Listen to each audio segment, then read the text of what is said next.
गुजरात से श्री मनोहरदास जी महाराज और पंजाब से रमेश दास जी और मास्टर जी अहमदाबाद से आए हैं।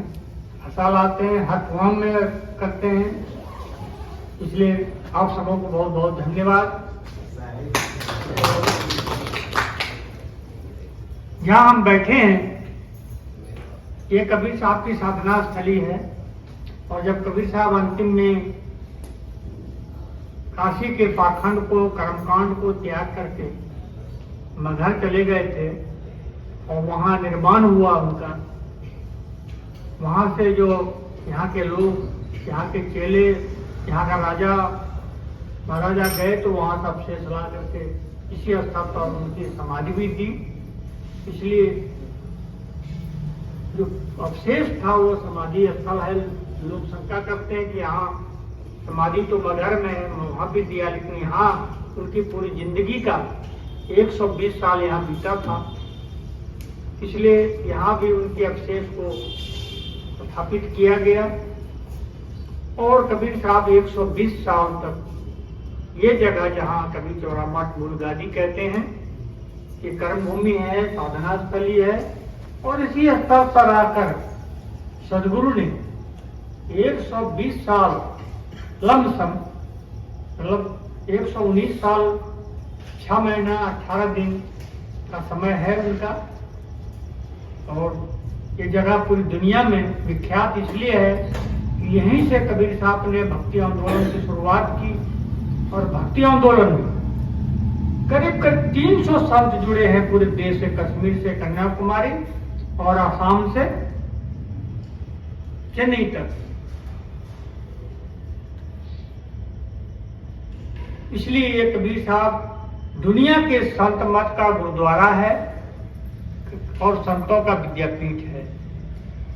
यहीं से दुनिया में संदेश, संत नाम की, सत्संग का नाम की चीजें यही थी। और हमारी परंपरा में सत्संग जैसी चीज समाप्त हो गई। बहुत सारे लोगों ने ले लिया इसको, क्योंकि सत्संग इतना खूबसूरत नाम है और सत्संग इतना ज्ञान का पाठशाला है। हमारे लोग तरह तरह के धंधे में फंस गए, खेती बाड़ी में, मठ संचालन में। और हमारी चीज परंपरा, कबीर साहब जब 10 साल 9 साल के थे तब सत्संग, आपने देखा होगा नीलटूला आप जाएंगे जहाँ झोपड़ी है, तो 10 साल में सत्संग शुरू किया था। और कबीर साहब के पड़ोस में कसाई रहते थे, बकरा काटते थे।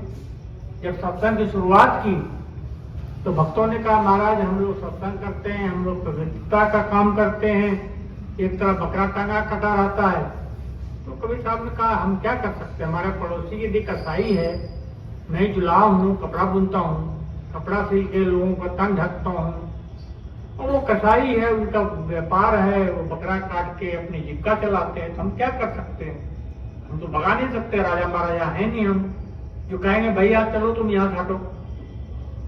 तो कबीर साहब ने एक साथी सुनाया, कबीरा तेरी झोपड़ी गलकट्टों के पास, जो करेगा सो भरेगा, तुम क्यों हो तो उदास। भक्तों को समझाने की कोशिश की सदगुरु ने कि तुम क्यों उदास होते हो भैया, उनका काम है, तुम अपना काम करो, वो अपना काम करता है। लेकिन भक्तों ने कहा कि हमारी समझ में नहीं आई, हम लोग आध्यात्मिक की ऊंचाई पर नहीं गए, इसलिए आपकी बात हम लोग सुन लें लेकिन पहल करना बड़ा मुश्किल है। तब भक्तों ने नहीं माना, कहा कि हम लोग बस में नहीं है तो उधर से हट के यहाँ ये सामने बीजक मंदिर देख रहे हैं, यहाँ उन्होंने एक बहुत बड़ा चबूतरा भक्तों ने मिल करके अपने श्रम से, अपनी मेहनत से, अपने कर्म से चबूतरा खड़ा किया।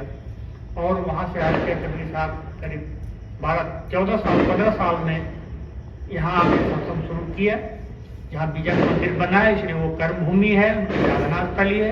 आज बीजक मंदिर जो उनके मूल वाणी है, मूल वाणी जी वहाँ बीजक में लिखा गया है और बीजक मंदिर दिया हुआ है। तो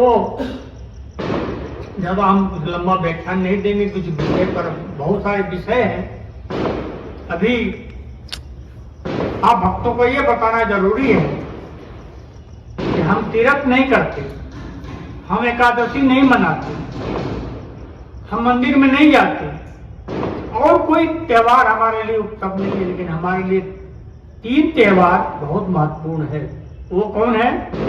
कबीर साहब का प्राकट्य दिवस और निर्वाण दिवस, और एक गुरु पूर्णिमा व्रत होता है जो गुरुओं की पूजा होती है। कबीर साहब ने गुरु की महिमा का बहुत गुणगान किया है, इसलिए गुरु पूर्णिमा का दिन है। इसलिए हमारे लिए 3 त्योहार है। तो हम कबीरपंथी भक्तों को चाहिए कि इन 3 त्योहारों पर, 3 तीर्थों पर एकजुट होकर के हमको इन स्थलों का दर्शन, पूजन, सत्संग और संतों का मेल भाव करना चाहिए। ये है। और